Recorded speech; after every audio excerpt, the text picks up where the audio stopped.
Part of saving ourselves is recognizing that we are all in this together, and our best shot is to focus on what's going on in our local communities and make change from the bottom up. Washington, D.C. and the so-called political divide are taking up all the oxygen in the room, but you can see real change by listening to new, young, local leaders. It just makes more sense for our leadership to represent us as a community and let that leader come from the community. But it was an impactful day. We had a great discussion at City Council. 6 hours, I think, we went on about police policies with the chief. We heard, I think it was ultimately about 50 residents. That may not sound a lot, but that's about 3 hours of comments, and there's a lot of passion and a lot of impactful observations. And I went immediately from there to 2 hours with the leadership of Black Lives Matter, and we found some common ground that we can work on. And then I came down here and I've been watching the media coverage, and especially last night, it was really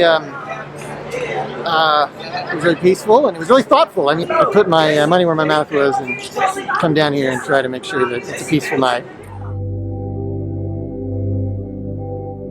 This election has never been about me.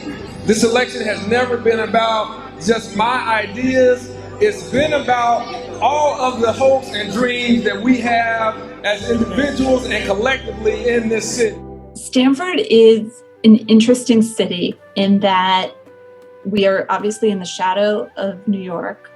I've been impressed with the receptivity within our city of the changes that people are demanding.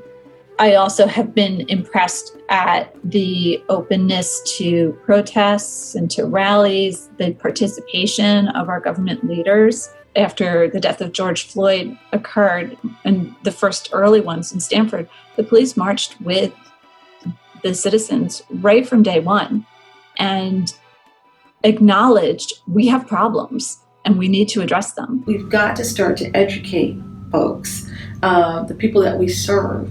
It's around community organizing, around the fact that, yes, they do have a voice. Yes, they can, enact change. They can go to the voting booths. They can go to town hall meetings. They can go to the superintendent's office. We have got to make our folks feel valued and that they do have a voice. Yeah, it's not always about Hartford or Washington. Right. We're great at convening politicians and leaders and nonprofit executives, but we're not so good at convening the people in the trenches and living this each and every day.